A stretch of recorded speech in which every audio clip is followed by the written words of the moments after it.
we're going to take a break from the show to feature a new segment that discusses an often overlooked aspect of the business. I'm speaking about creating a family-friendly environment inside the restaurant industry. With help from our friends at Family Forward NC, which is a program of the North Carolina Early Childhood Foundation, a nonprofit that works to support children and their families across the state, we're going to discuss ideas, resources, and testimonials from those that work within the company, as well as actual restaurant owners that have implemented family-friendly practices while working with Family Forward NC. So the owners of East Cut Sandwich Bar in Durham, we have Steve Winch and Brad Bankos. Welcome, gentlemen. Thanks. Thank you for having us. Great to be here. Yeah, thank you for being here. So I want to hear a little bit about Family Forward NC and why is it important for you guys to incorporate family-friendly practices into your business? Yeah, I think for family-friendly workplace practices, there's really two reasons to do it.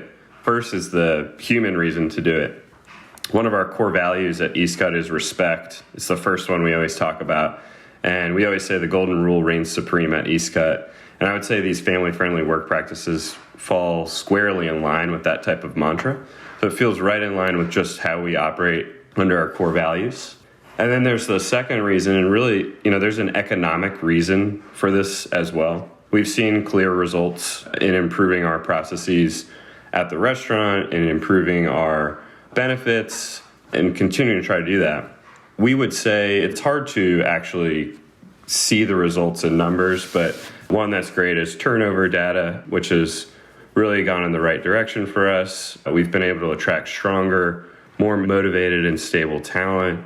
We feel like morale at East Cut has improved over the course of time as we've iterated on these family-friendly practices. So we've always had a paid time off program as part of their kind of core set of values, but we had kind of restricted it to certain positions until this year, where now all employees, including part-time, full-time, et cetera, are eligible to accrue paid time off. We have a lot of folks who are parents, have young children, especially during COVID, trying to figure out how to come to work, take care of them. When we kind of announced the broader initiative, there was a lot of positive feedback from the team that this is really important for us to be able to kind of maintain some balance and be able to, take care of our families in this crazy time, but also just going forward across the board. I think anytime that a team member takes some time off and they don't have to worry about covering their day-to-day expenses, that to me is kind of the most refreshing thought, I think, from their perspective. Let's get a little background about the sandwich bar in general. How big is it? How many employees do you have? We kind of really wanted to focus on establishing sort of a neighborhood feel with a sort of fast casual vibe to it. We're still a pretty young company. We opened the doors in July of 2018. When you look at our customers and our location in particular, we serve a lot of young families. Having family-friendly formats in the restaurant for our customers was a really important aspect. The vibe is what we call is like a collection of the greatest hits of East Coast sandwich culture. In terms of employees, we hover around 24, 25 employees. We had our first pregnancy at East Cut this past year. One of our in the actual building. No. One of our employees. We're only good at sandwiches. Okay. But we had our first employee who is pregnant. This is something that in the future we'll try to structure out a bit more. But there was a sense of flexibility that we had with that employee that I think really went a long way to keep her feeling comfortable at work and keep her excited about actually coming back to work at East Cut after birth. And we've maintained that communication. It wasn't a structured or formal program. We actually paid out maternity leave as well, which I don't think you hear of in the restaurant industry too much. It was only a few weeks, but it's something that we thought was the right thing to do. And I think it's part of a broader theme of what we want to accomplish in 2021 is really thinking about how healthcare works into our benefit suite at East Cut. At first, it was really just about talking and being flexible with that person, and then it becomes something a little bit more formal, where it led to some ideas of like, how do we actually be the best employers that we can be and really formalize a program that benefits our staff. it sounds like you guys already had some core values that were family friendly, but how did you get in touch with Family Forward NC, and what other kind of things did they help you with, make your business even more family friendly? Really, I think we look at Family Forward as an organization that kind of provides insight into some of the best practices around, things like paid leave or health benefits and other sort of programs, even if they're not hard, tangible benefits, things that we can do to just better support folks who have families in our operation. Family Forward NC is an innovative initiative of the North Carolina Early Childhood Foundation. Family Forward NC can provide your company with resources and support to help you implement practices like paid leave, flexible work and scheduling, health benefits and flexible spending accounts, child care support, and more. For more information, please visit familyforwardnc.com. Business smart, family friendly, future ready.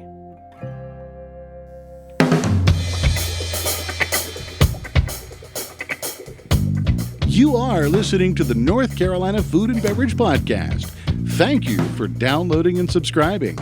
Coming to you virtually live from high atop the historic Raleigh building in beautiful downtown Raleigh. The NCF&B takes the listener behind the scenes to tell the stories of the people that contribute to the creation of the food and beverage community of North Carolina. And now, the misfits in the dish pit, the faces of the front. They are Max Trujillo and Matthew Weiss. Hello, and thank you for listening to the North Carolina Food and Beverage Podcast. I am your co-host, Max Trujillo. And I am your co-host, Matthew Weiss. And Max, spring is in the air. The flowers are blooming. Hopefully the vegetables are coming up in your garden. And it's something of a revival, I would say. Maybe a ripe revival. So... Wordsmith, Matt. What a wordsmith. I'd like to talk about a different type of ripe revival. And to help us do that today, we have the CEO from that said very company, Ripe Revival, Mr. Will Kornegay. Welcome. Yes. Well, thank you, Matt and Max, for having me here. I'm excited to be here, and I look forward to talking with you all about Ripe Revival and everything we're doing these days. Yeah, man. Thanks for your in-person, which we always like having the in-person studio guest. But you were coming to us from Rocky Mount, which is a place that Matt and I, we've been to a couple times, but it's been a little bit. We have, we've been quarantined for a year, so we haven't been out to do too many things. But Rocky Mount's got a lot of fun things going on. Are you from Rocky Mount originally? Is that where you're from? Yep. I was born and raised right in Rocky Mount in Nash County, and actually lived here in Raleigh for about 8 years, and wanted to find my way back, and finally did so this year. So yeah, excited to be back home. Nice. Oh yeah. So you just went back there. Now, is that contingent on Ripe Revival? Was that part of why you went back? I don't think we have enough time to really answer that question, but yes, no, I was wanting to plant the business back there, and a lot of our farmers are in Nash County that we work with, and It's just where family is, and so I ended up making sure that we planted the building back there, and the rest is history. A lot of people are thinking, okay, Ripe Revival, well, what is it? Or is it a farm? Is it a brewery? So we haven't even gotten into it. So, well, why don't you give us the elevator pitch of what it is? And, well, I'll just say that one day you let's just say I was really, really famished, and you guys had just sent us a box of what you make, which I won't reveal yet. You'll have to wait for another second. And it curbed my appetite, I will say, like in a great way. So thank you for that, because they could not have come, the samples, at a better time. Well, good. So what is Ripe Revival? Yeah, well, glad to hear that we were able to solve that need for you there. But I think Ripe Revival has really evolved since its beginnings, and just to give a little bit of background, my professional background is in agriculture, specifically fresh produce, and have worked in the industry for my whole career, and have seen just all the ins and outs of farmers and what they face, and I've really developed a passion for food and for farmers and agriculture, and how food gets from the field to people's plate. Yeah. Not to sound, so trendy on that, but it's a real thing, and I think that people need to understand that. And so my passion has been on how we can educate consumers on what farmers do and where people's food comes from, but also how we do so in a way that's sustainable and really creates value from the farm to the consumer and beyond. And so that was a really long roundabout way of saying Ripe Revival started as a way to do just that. We worked with farmers to take their excess fruits and vegetables, create a patented ingredient with our technology partners to formulate the first ever fruit and vegetable protein gummy made from upcycled fruits and vegetables. It's awesome. Yeah. So in short, Ripe Revival makes gummies, but gummies that are made from the trendy ways with the ugly fruit, ugly vegetables. Yep. But it's not always. They don't have to be ugly. And ugly beauty is in the eye of the beholder. So let's be honest. Like sometimes those off-looking sweet potatoes are quite sexy. They're beautiful. It's just the stuff that doesn't look like the sexy fruit, like you put it, or the optimal fruit that you see in the grocery store that you go to. So Absolutely. yeah. And we've actually delved into this topic a couple of times, most notably when Hungry Harvest was on a couple of years ago. And I wasn't aware of how big of a problem this is. But I mean, we have this ironic situation of all this food and vegetables and fruit being wasted, and yet a lot of hunger, people going hungry.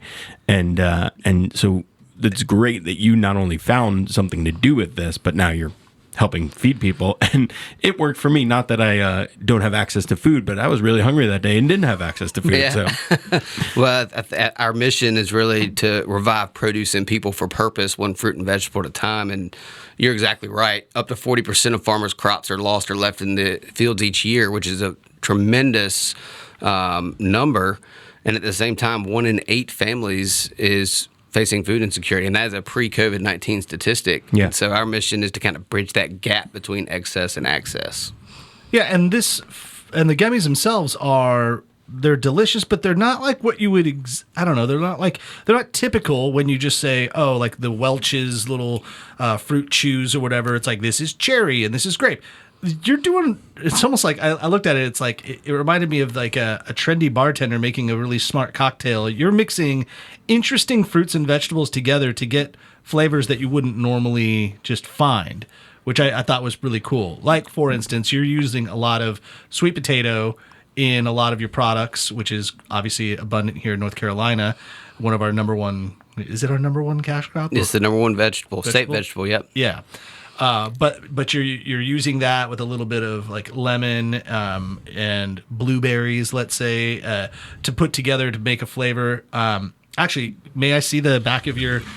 Yeah, you brought some of the packages right here. Yeah, and this is so great. This is like, yeah, blueberry in particular. 16 blueberries, a hard squeeze of lemon, 1 small sweet potato, and then Vitero. What is that? That's the proprietary. That's our secret sauce. Yeah, that's the secret sauce.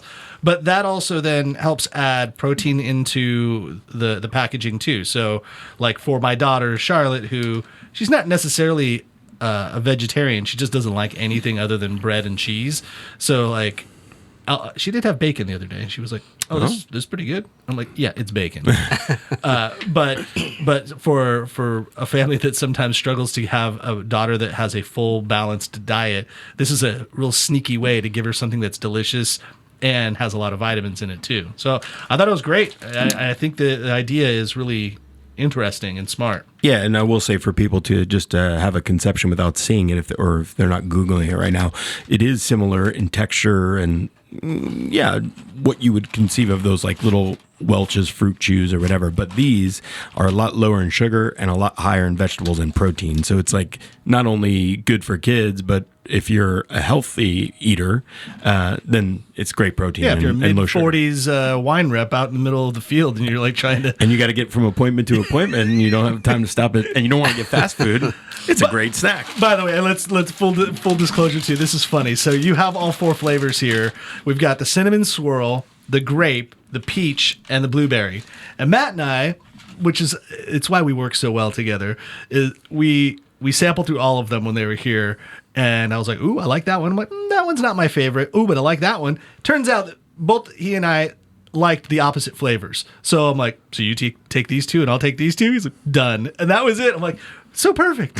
We loved Can't love when it works out that way. Yeah, which I thought was cool. I like that you have these variants of flavors. Everything tastes like it sounds too. Like peach tastes like peach. grapes taste like peach. Grapes taste like peach. Sorry, grapes taste like grape. The cinnamon swirl I thought was the most interesting of them all. Personally, for me, I was like, ooh, I like that. And yeah, you put a healthy scoop of pumpkin with the dash of cinnamon, lemon, and sweet potato. It was awesome, man. I love what you're doing over here. Well, thank you. Yeah, we appreciate it. We work with a lot of awesome farmers who have a need, and I think the cool thing is our secret sauce, Vitero, that you mentioned, is a technology where we extract the polyphenols from blueberries and grapes and fruits and vegetables that are rich in those antioxidants, basically, and we can actually bind it to plant-based protein. So that's our secret in this process, and then we upcycle the other ingredients, and so it's the first ever natural gummy that has protein in it that's made from upcycled fruits and vegetables. What's the secret sauce called again? Vitero. And so what is that a product of? Or I mean, how is that created? The polyphenols of the blueberry. So you're extracting that to make the Vitero. Yeah, we take the blueberries and the grapes. So, like, for example, muscadine grapes, which is a great North Carolina crop, we'll take the skins and we'll extract, through a patented technology, we'll extract all the polyphenols out of that skin, bind it to the protein, and use that as our key ingredient in our gummies, other than the sweet potato juice, which is our primary sweetener. That's the other big differentiator in our product, is most gummies are made with just sugar. We use North Carolina grown sweet potato juice as our primary sweetener. That's so cool. And so how do you decide on the other flavors? Is that just are blueberries abundant and peaches? Because peaches aren't. Well, I guess that's another question about your sourcing for the fruits and vegetables. So is it all around the country? Where are you sourcing that stuff from? So for the gummies right now, it's primarily here in North Carolina, but things like peaches, they came from South Carolina. Okay. Some of the grapes will end up coming from Georgia. It depends on seasons, when things are in season, with supply and demand, obviously. But, Ripe Revival in general tries to support local as best as possible. And through Ripe Revival Market, we do that a lot. But when things are out of season, we do reach outside North Carolina a little bit to keep the supply. Sure. And how do you find those farmers? I mean, are they people that are reaching out to you that say, hey, we have excess crop, or you find them? How does that work? I've worked in the industry for a long time, so I know hundreds of farmers all over the U.S., and so I know where to go look if we need something. But we've been just blown away by the support in the community who see what we're doing and want to be a part of that. And we do have farmers reach out to us, and we try and work with everybody we can. And as we grow, we hope to continue to compound our efforts there. Yeah, and because the citrus, you have to go somewhere else for that, right? Like you have to go to Florida or Georgia for that as well. Yeah, and some of our, we try and source directly from farms as much as possible, but some things, are going to come from a bigger company that makes that because they have those farm relationships in place. Yeah. What was the genesis of the gummy idea? Like, it's a great idea, but who came up with that? Yeah, well, I wish I could take full credit for that. I can't, though. My sister is a co-founder, and I both worked for competitors in the agriculture industry, and we actually started a company back in 2017 called Glean, where we took excess sweet potatoes and beets and cauliflower and pumpkin and turned it into a flour or a powder.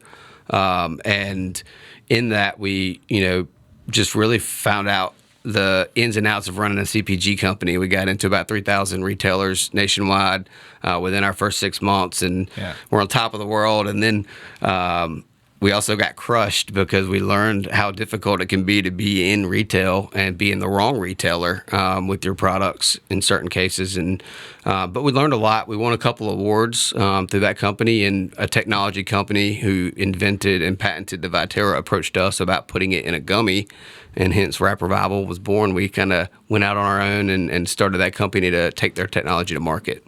Cool. CPG is can produce goods. Consumer packaged goods. Consumer packaged goods. Sorry. Yeah. Yeah, and gummies, like that just seems like it's like future food, right? In a way. I mean, it's just dehydrated fruit in a sense, but you're using certain things to bind it. I thought at first the Vitero was the binder, but that's not necessarily. Are you using like agar or gelatin or something like that? Yeah, we do use a little bit of gelatin. We're working on a couple of formulations with Pectin as well. Yeah, and that's more natural Pectin, right? Yeah, it's a fruit-based ingredient, so we're looking to transition to that, and Is gelatin still coming from horse hooves? It comes from we use a bovine gelatin, so it's from a cow hoof. Yeah, it's beef. Yeah, that's interesting, right? And then like agar comes from the sea, I think, right? It comes from like a certain type of kelp or something. Yep. But yeah, these are all blending. This is like when you work in a kitchen with like nerdy chefs that want to do crazy things. I still remember our chef, Frank Fronda, when Matt and I were working together at Cafe Del Rey, he wanted to take, he blended salmon. He took salmon and he blended it down to like a puree, to like a liquid basically, and then he put agar in there with some flavors, like some kind of more Asian style flavors, soy and this and that, and he wanted to make it like this gelée cube that he would use as an amuse-bouche to give to people with a little, like a roe on top or a little caviar. And we're like, yeah, man, sounds awesome. And then he did it, and then we tried it, and we were like, don't ever do that again. That was not good. Awesome. But you have to try, and I'm sure he could have done it again and it would taste delicious if he figured it out. But at that point, he was like, that took me like a week to figure out how to do that. I'm not going to do that again. Well, if he had the bovine gelatin, maybe it would have worked better. Yeah, maybe. But yeah, you brought up your sister, Laura. So she specifically worked for a lot of sweet potato farms as well, right? So how did brother and sister decide we're actually going to work together? It just fate. I don't know. So we actually didn't grow up on a farm. Nass County is surrounded by farms and farmers, and I grew up, a lot of my friends were farmers, and I just loved that lifestyle. So I knew when I went to college, I went to school for business, but I always wanted to work in agriculture. And my sister, Laura, who's a year and a half older than me, actually got a job at the company that I went to college wanting to go work for. And when I got out of college, they weren't hiring, so I went and got a job at their competitor. And then, so we competed for several years and at the same trade shows, and it was fun. I mean, we had a lot of fun with that. But then I was able to kind of lure her away to come work for us and with us at Glean when we founded that company. And so the rest is history. We work well together. We're both passionate about the same things, and it just works well. Now, and take this in the spirit that it's intended. Is this your primary source of income? Is this your job? Like, are you doing other things as well? Yeah, well, Ripe Revival is my full-time job. Yeah. It has been for almost 2 years since we started it. And it's evolved over time. Like right now, we're not just doing the gummies. We have Ripe Revival Market and we have Ripe Revival Produce. And so it's kind of a fully vertically integrated company now that really tries to compound our impact from the farm, to the consumer and beyond. That's cool. I want to get into that too. And I want to take a quick moment to talk about some of the companies that help us. Like when people ask us, like, how do you guys make money with this podcast? Well, here's how, right here. We're talking about companies like the Triangle Wine Company, who is a great retailer that helps us keep the lights on at the podcast. But they also have 5 locations. They sell wine, they sell beer, they sell all your beverage needs, both for online, for delivery, for curbside pickup. They are located, as the name would imply, in the Triangle area from Southern Pines to Cary to RTP. What am I saying? To North Raleigh. I'm just making up words. Wherever cities are. Oh, Holly Springs, where Matt lives. Morrisville. North Raleigh. That's what I meant when I said RTP. Cary, yeah. It's kind of RTP-ish. Kind of. Yeah. But you can visit trianglewineco.com. You can also use our promo code, which is NCFB, and receive a discount when you make your purchases. So go visit Triangle Wine Co. or Triangle Wine Company in person. Yeah. Perhaps they could have some gummies over there, which leads me to my next question. How does the marketing work, and where are you available now, or how do you get it into retailers? Yeah, it's a great question. So, by the way, I want to open one of these. I want to go start for eating it. them. Yeah. I'm getting a little peak it over here. Yeah, I need some protein. Yeah, here. You want some blueberries? Yeah. There we go. You can't. I can see your facial expressions now, so you can't hide it if you don't like them. But Yeah. Don't worry. Here it is, everybody. The big test. It's already been vetted. Yeah, this is yummy. But we're available on our website, riperevival.com. We are restocking Amazon right now, so that the case packs will be available on Amazon, and we are really now just pursuing a lot of strategic partners in the retail landscape because COVID-19 really shut us down for almost a year. Yeah. And so just this week we've picked up, or the last 2 weeks we've picked up about 15 retailers here in Raleigh that are carrying our product now. Oh, cool. And that's really exciting. So we're looking to continue expanding that. That's great. And so you did talk about the Ripe Revival Market. Explain a little bit more what's going on there. Yeah. So, with Ripe Revival, we were actually very fortunate to gain the attention of the Kroger Foundation. And so in 2019, late 2019, we were recognized as one of 7 companies in the country who were fighting food waste and hunger. And they actually gave us a grant to fund production equipment to scale our company from basically a pilot kitchen to a commercial production facility. Wow. And so I went and bought a building in Rocky Mount, which is, how I strategically placed us there. And we used that grant to put in a production facility. And the week that we were supposed to launch our production to go into retailers, COVID-19 shut down the state. And so literally the week, and I'd, begun staffing up. And so I'm sitting here now, I've got new employees, I've got my life savings tied up in this business. I've got, the Kroger Foundation who's expecting us to perform, on their investment. And I sat there for a week just saying, what am I going to do? Like, what in the world am I going to do? Yeah. And honestly, I just out of survival and the need to survive, Ripe Revival Market was founded. And I noticed that not only my business, who was very young, was just crippled, but there's well-established food businesses and restaurants and companies who are fighting that same battle last March. And so fortunately, I had experience, and I haven't talked about this yet, but I had co-founded a subscription box in 2015 and exited that in 17. So I knew how to scale a subscription business. I knew which platforms to use. So I built a website in 3 days, launched it, and 2 weeks later we had 500 members in North Carolina, and it just continued to grow. You had 500 members? In 2 weeks. Wow. Yeah, the COVID-19 really, gave us a good opportunity to jump in with this. And, we started working with North Carolina farmers and produce companies and meat producers and dairy and egg producers, and I was consolidating them every week, and we were delivering it to members. And right now, it's our core business. We're delivering anywhere from Wilmington to Chapel Hill every week with our several different membership boxes. And it's just been amazing what the community has done to support not only us, but to support our producers and our farmers and companies that we support as well. That's so cool. I love to hear the successful pivot stories. And so it's not just a CSA though, right? It's not just vegetables. You can get other things. You can see, like on the website, you have drinks and meats, and it's everything, right? Yeah. You can. It's an online grocery. Basically, yeah. That one is riperevivalmarket.com, and basically you can pick from a grocery box delivery service, a produce box delivery service. We just launched trials with just meat boxes.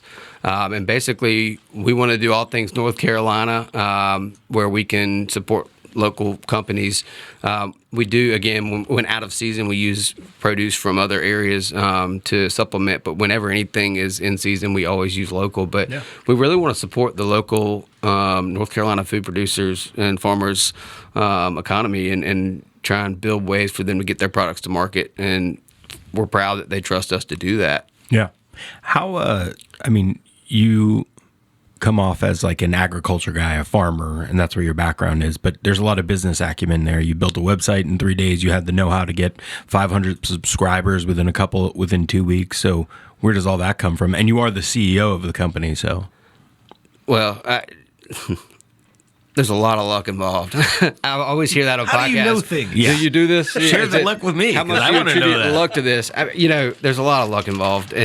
But I've always worked really hard. I had my first job when I was 12. I grew up, my father is disabled, and so I had to get a job and take responsibility at a very young age. And so I've always worked. And so I've just built a work ethic to learn things. And I think the best way to know how to do things is to learn to do. And so through different jobs, I assure you there's been several. I'm a serial entrepreneur, so to speak, and there's been a lot of failures in that run too. So I've learned from what not to do more, so that I know what to do the next time.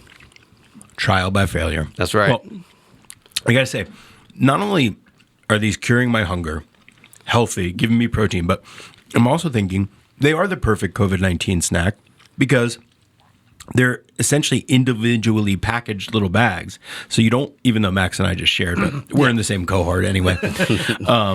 But yeah, you have your own little snack. And it's funny, tonight is the first T-ball practice in my older son's baseball career. So Cam stepping up to the plate. the Cam Bammer legend will begin tonight. But and I'm the head coach, so you can call me coach now. Well, next time I'll have to bring enough bags to give to all the moms so that they give them to their kids. Excuse me, the parents. I have to correct you. Sorry. Well, we are in a. How dare you genderize the parenting of these children? I just know how things are going to work in my house. In your house, and to each their own. But no, but this is the perfect snack. Remember, like you would bring orange slices to games or like soccer because it had potassium and it was healthy. It had vitamin C. Yeah, But like eat a banana. Yeah. or eat a banana. But like you can't bring a bunch of orange slices that you slice with your hands and hand them out to all the kids. And they're you just give out you could throw the these individual candies or individual gummies. Well, it's funny you bring that up to show how naive I am. I'm having my first kid in 5 weeks. And we're no knowledge on the dad front right now. So exactly why that was communicated that way. Give you a little bit of tips. Give me a little bit of grace there. Exactly, yeah. You can get some grace, and you'll have a crash course quickly about shared responsibilities. I got a closet full of girl clothes, and I didn't buy one piece of it. I can promise you that. But no, we're super excited. And, that's crazy, awesome. man. Mazel tov, as Matt would say. Yeah. You got another child over there, so to speak, and I'm wondering what that is and what you brought in for us here. Yeah, so if y'all want to try that is actually 100% watermelon water. And so basically last year in August, I bought a truckload of watermelons from a North Carolina farmer who didn't have a home for those and turned it into basically a juice. Y'all can just drink those, and we're about to launch a new product in 3 weeks called Ripe Water. It's going to be in a pouch, and all it is watermelon. Awesome. Yeah, we were.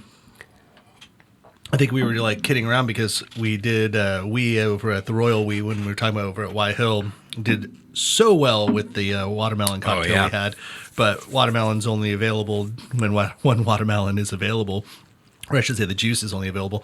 But that's amazing, and so that was from last year's crop, just frozen juice, and now we're drinking it today. Yep.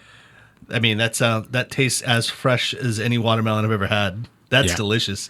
And is that sustainable? Like, is that something that you're going to be able to continue to produce? Yeah, that's the plan. So I bought that load last year. It's kind of our first trial load to see if we could market it. It's taken us a little longer to get it in the pouches to take it to market, but I think we're timing it just right now where once we launch this and roll it out, we'll know this season how many loads we need to acquire to, process and be able to keep a year's supply so that we can keep it year round, because I think that we want to lock in that seasonality, take out the seasonality and lock in that flavor and freshness, and get a ripe revival, so to speak, and provide year-round outlets for farmers and year-round products for consumers. I think that it's such a, just as the gummies are a tasty snack or so, I always say that watermelon juice should be more available. Yeah. Like the way we drink lemonade or the way we drink iced tea. How about coconut water? Coconut water, similar too. Funny enough, that's the part of the ingredients of that cocktail that I made is tequila,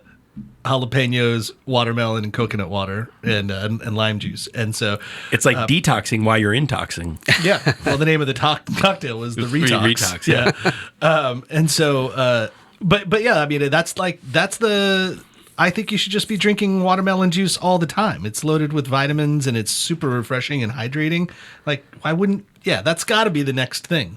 Well, it's just, I mean, everybody does it, right? When you buy some cut, I don't know how many people, I can be lazy sometimes. So I buy, I like it. So I buy the cut watermelon, and when you have kids, you'll know this, when your wife makes the lunches. I'm never going to live that down. Yeah, you're going to make the lunches now after she hears this. But what you always want to do is drink the end of the cut fruit, like it's the best part. Yep. You have a little tasty, and now here it is in a pouch. You don't even have to buy the watermelon anymore. My God, you just showed us right now. So this looks like a tester pouch, like you're getting there. It's not completely ready, but we're looking at Ripe Water, which is 100% watermelon juice, vitamin C, lycopene, electrolytes. Because everybody likes electrolytes. It's what plants crave. Right. Yeah, so you now have it in a squeezable juice pack. So again, perfect for the T-ball kids. There you go. Or like at the beach or at the pool in the summer. You just throw them at the kids and be like, yeah, there you go. That's good. You're good for the weekend or for the afternoon. This has 8 times more potassium than a leading sports drink, and it's single ingredient. No It's sugar just- added, nothing. It's just watermelon. Just watermelon. It's 70 calories, and it's the sugars are just the natural sugar that the fruit has. And it's going to be in the pouches, which are going to be shelf stable, so you don't have to refrigerate them. So you can keep them out in ambient temperatures, cool them off when you're ready to drink them, and they'll last for a year on the shelf. What about the packaging and the packaging for the gummies? Is this like recyclable, or what do you? We're working towards that. With that, You got to break some eggs, Matt, when you're making an omelet. Yeah, no, fair. for sure. Well, with that pouch, it's a patented technology that allows us to make it shelf stable. Okay. And there's only one producer because that nozzle is patented for the type of equipment that we have to use. So we can't seek other packaging. It's got to be bought from the person who makes the equipment, and that's good. That's fine. We are going to support them in that way. For our packaging, it's PET, plastic. And so looking for alternative packaging that could be considered more eco-friendly, I guess, or sustainable. But it's tough when you've got equipment that kind of dictates how you package your equipment. You got to go with what works. And we hope that our mission and our visions kind of align with, showing that we really do care about the environment. Yeah.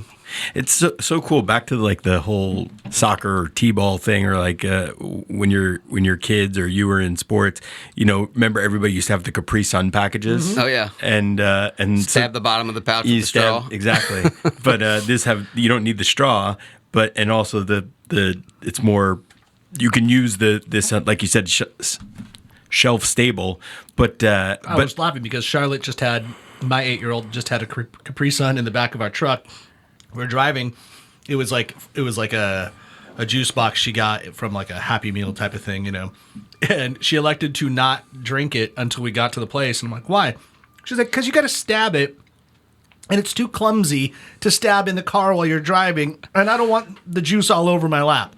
I'm like, oh, okay. Well, do you want us to do it for you? She's like, no, I'm going to do it because I like to do the stabbing, but I also don't like to get it all over me. I'm like, you are so pragmatic, child. I love it. But was that also a commentary on your driving? Oh yeah, because I was going like 98 miles an hour at the time. But what I was saying is that's such a statement on the age of today of where we come, and you started talking about like, farm to table idea and this whole concept. And, even that the Capri Sun has now been localized and crafted into something like this. That's pretty awesome. It's super smart. I gotta say, I just dipped into the peach flavor. This one, this is crack right here. They're all really good. This is my favorite. And what I gotta ask you is, it does just taste like a fresh peach in your mouth. Like you're like, holy cow, how is that possible? But what gets me even more excited is you added beets. Yeah. Sneaky beet into to a gummy. Where did that thought process come from? How did you decide that was going to be a good fourth ingredient or fifth ingredient? Well, the beet does two things. One, it's the key ingredient in our Vitero for that flavor. So it's part of the extracted protein complex, we call it. But also, our gummies don't use artificial colors like a lot of gummies do. And so the beet gives it that red, pinkish tint when it's combined with the other ingredients to give us that pink color that looks like a peach. Yeah. And that varies a little bit from batch to batch, but when you do natural ingredients, you just have to find the right mix to get the best consistency every time. Because I'm never a fan of, I get the natural stuff, and it's like the natural deodorant and the natural whatever. It's like, it's all good and well. It doesn't work. You still stink. You still stink. So it'd be better if you just wore nothing, because now you're just wasting money on something that's not effective. It's same thing with Tom's and Maine toothbrush. I'm sorry, all of you hippies out there. Your Tom's breath and Maine, is not helping your cause. Get some Crest until you can find a better version. But in this scenario, like these flavors, I would say these are better flavors than like the Welch's or or an actual gummy bear, like your Black Forest, whatever. That's just candy. But like this is more interesting to me. But maybe it's just because, I have this refined palate, but I can get all the flavors in there. Like, I don't know if it translates to kids as well, but I would think it would. My kids had it and they were like, yeah, this is delicious. I'm like, why not? Well, I made the comment earlier. There's there's a few of my wife's friends that their kids, she buys them for their kids, and they eat them whole. They don't even chew them. That's how much they like them. And they tell us, I mean, they joke about it, but they go through, a bag or two a day, and it's a treat. And at the end of the day, it's a healthier treat for them. But the cool thing about our technology is that not only is it, adding that protein and kind of masking that protein, but what Vitero does is it fortifies that plant-based protein, so it's pea and brown rice, and it makes it so that a gummy is a great carrier to actually get it into your digestive system before it starts to break down. So it creates and promotes bioavailability. So all those polyphenols and nutrients and protein, whereas if you drank a drink or if you ate a bar, it's going to digest on its way down. When it gets into your gut, that's when it starts. Oh, you're Trojan horsing it. Yes, exactly. That is. I love that. I'm going to use that going forward. I'm actually give you credit. But you put it in the duodenum. That's what we're doing. Yeah. So that's why it's so filling, because it fills you up and it's satiating that way. Yeah, it totally is. And the other thing I like about it, texturally wise, like those other gummies that you eat, they kind of, because of the sugar in it, they get stuck in your teeth. I'm guessing it's because of the sugar. And this doesn't stick in your teeth at all. I'm a huge believer. I think this is the way to go.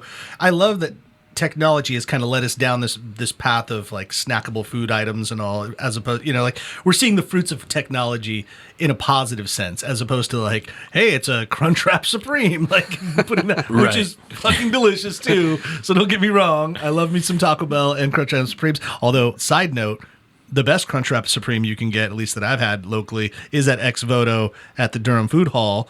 Marshall over there makes the best Crunchwrap Supreme style I've ever had. It's crazy. Get that if you haven't had it. But I mean, you've actually used technology against itself. You're I'm just going to use a bunch of natural things and put it together, and now boom, there you go. It didn't have to have 18 ingredients that you couldn't spell at the very end. No, that we're all made in a factory. Yeah. Well, I can promise you, it took us a while to get here too. I mean, the business has been almost 2 years, and we created some gummies that weren't as good as these, and we created some gummies that had some unintended side effects. And I'm not scared to say that. We've improved and perfected our product because we take consumer feedback and unintended we try and side make effects. Yes. Did anybody grow an extra limb? I think that was going to bring some questions. So we actually tried to make a zero sugar gummy to begin with, and we used inulin, which is a chicory root fiber, which is a tuber, basically another vegetable, and it's kind of a sweet vegetable, but it also made you shit yourself? Yes.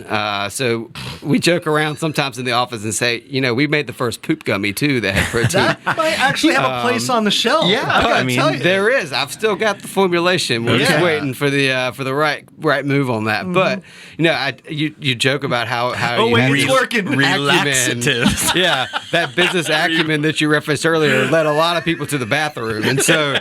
And now we'll take a quick break because we gotta go. Or we'll take a quick break. Do you have trouble going, but don't like to take a traditional suppository? Try a relaxative. Reminds me of, remember Flatulence from In Living Color? Jim Carrey's the guy.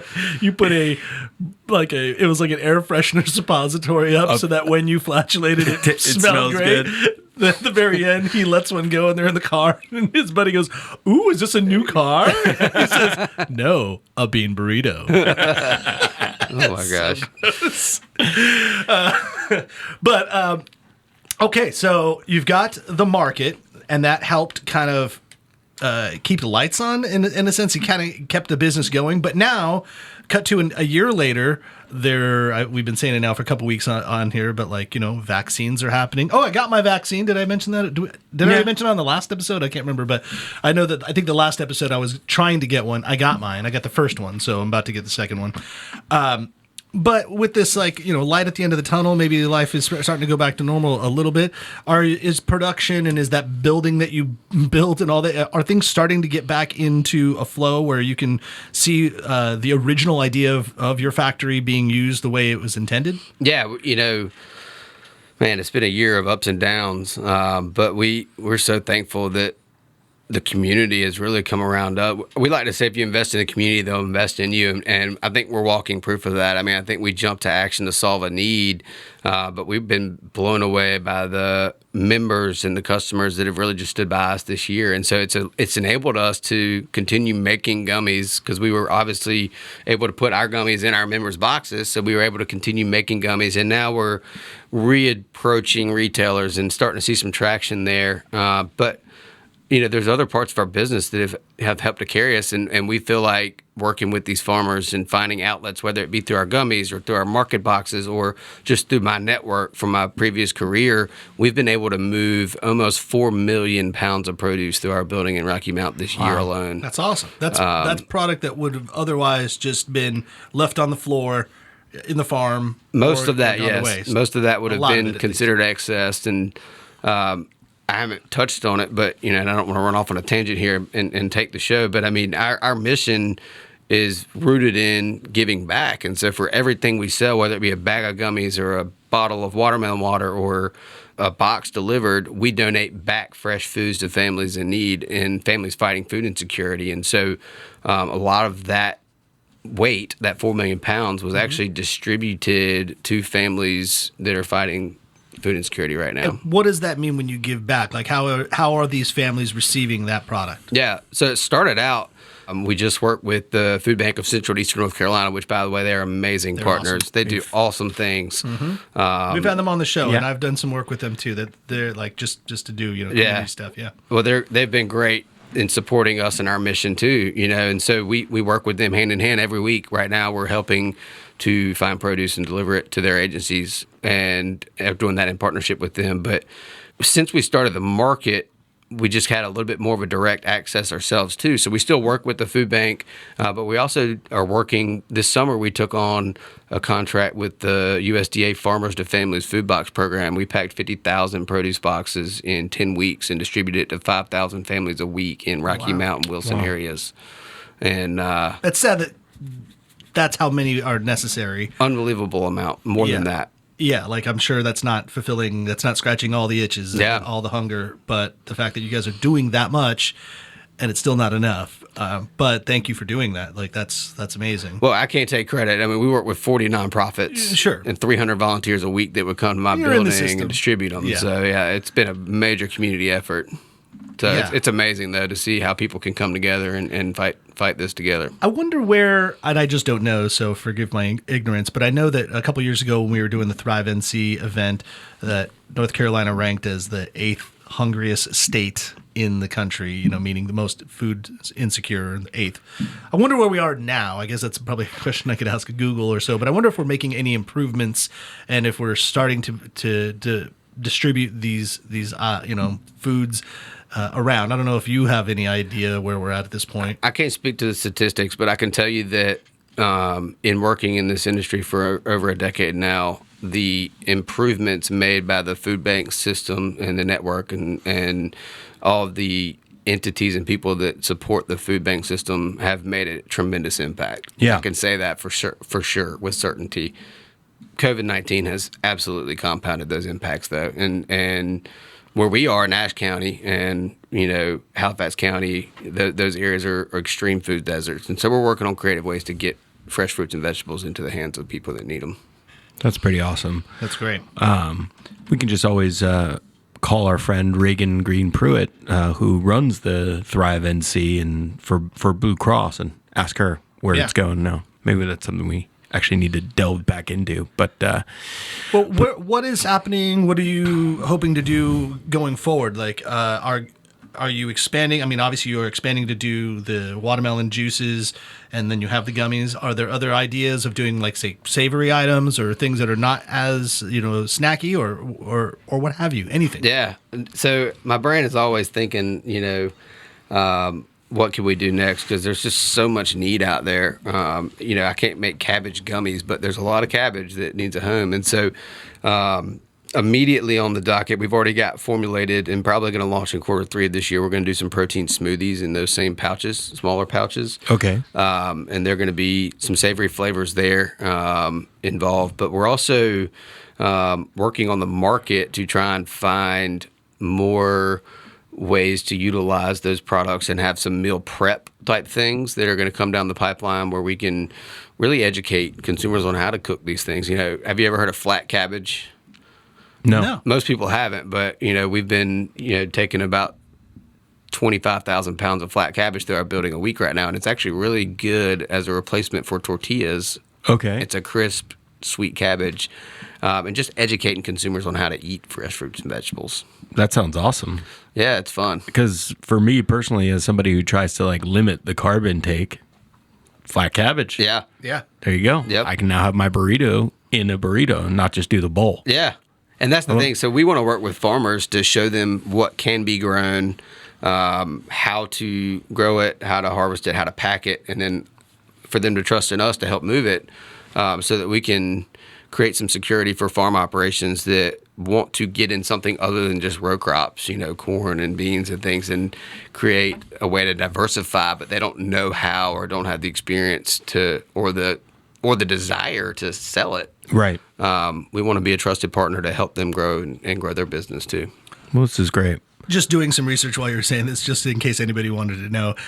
Going on feedingamerica.org, which centers itself around food insecurities in the country.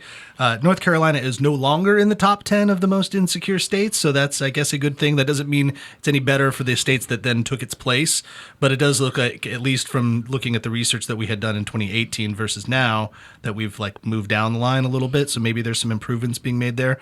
But that doesn't help, states like Mississippi, which is the most hungry of all, 31% affected, which is pretty significant if you think about it. So, but that's good in the sense that there are companies like yourselves and a lot of companies that are trying to figure out a solution to some of these problems. It's similar to with the vaccines. Like when people, like we were saying, there's abundance of food available, but then it gets thrown away. The vaccines, we set out to have these 2,000 available, and everyone should come and get it because there was an appointment. But then 700 people don't show up for the appointment because they double booked and got it somewhere else. So now these vaccines go dead, and they have to be thrown out. Have to be thrown out. So being more efficient, understanding what we can do, and everyone kind of taking the intention of trying to solve a problem and recognizing it is great. So I like having you on the show. I like being able to give you some airtime, if you will, because you're making a good product first and foremost. So it's you're not just doing this out of charity. If you bought this product for yourself or your kids, that okay, they're going to enjoy it. So that's good. But then two, you're doing something that kind of helps the system as well, so that if we support those companies that do that even more, then hopefully maybe we kind of help make a dent in the food problems that we have in this country. Absolutely. So let's make sure that people know how to get this again. So it's Ripe Revival Gummies. You said it's available on Amazon, and then there's a lot of retail in the area, right? Yeah. Yeah. So I'll just throw a couple out there here in Raleigh. I mean, Harmony Farms, Russell Street Pharmacy, Bodega in Durham, Chatham Marketplace, the Green Monkey, the Nature's Juice Bar right there across from campus. Oh, yeah. Who's not on there, and who do we have to publicly shame for you to start getting on? No, I'm kidding. No. I know better than that. But so you brought a variety pack today. What does that run? What does that cost? So that variety pack has one of each, and it'll be about $14. I mean, $14 for four packs, right? Yeah, it's comparable to a protein bar. So protein bars can be between $3 and $4. Our bags are $3.50 a piece, right? And you get 7 grams of protein, and know that your purchase is going to help fight hunger. Yeah, so. Awesome. and it's a pretty healthy amount of product in here. If you did eat this entire thing, you're satiated. Yeah, you're fine. Yeah, you're good to go. I already feel a lot better. Yeah. Yeah. Thank you for coming on the show, and we look forward to seeing what you've got, in store. Before you get out of here, it's something completely on the opposite end of, a healthy snack or whatever. Let's talk about sugar. Let's talk about alcohol. Let's talk about freezing it together with a little bit of dairy as well. I'm talking about Proof Alcohol Ice Cream, which if you may have noticed when you first walked into the kitchen, we have a beautiful little branded freezer right there with all of their product in there. They're coming out of South Carolina, friends of the state. But they make ice cream with a little bit of alcohol in them. So you could get something like coconut rum or bourbon caramel or a strawberry moonshine. But you'll go home today with one of those. Just wait till you get back to Rocky Mount before you crack that top and polish it off. So you can go to proofalcoholicecream.com. You can think differently about your dessert, and check the show notes on our show for links of where you can access that or where you can get their product as well. Well, thank you guys. I appreciate it. And thank you to everybody who has supported us and is listening and may want to support our mission. Thank you for being on the show today. Thank you for what you're doing to help out North Carolina and a lot of the other farmers around the country. And so everybody, go get yourself some Ripe Revival gummies. You will eat very merrily. Thanks for listening to the NCF&B podcast. And if you've stuck with us this long, review us on iTunes, and remember, 5 stars are encouraged.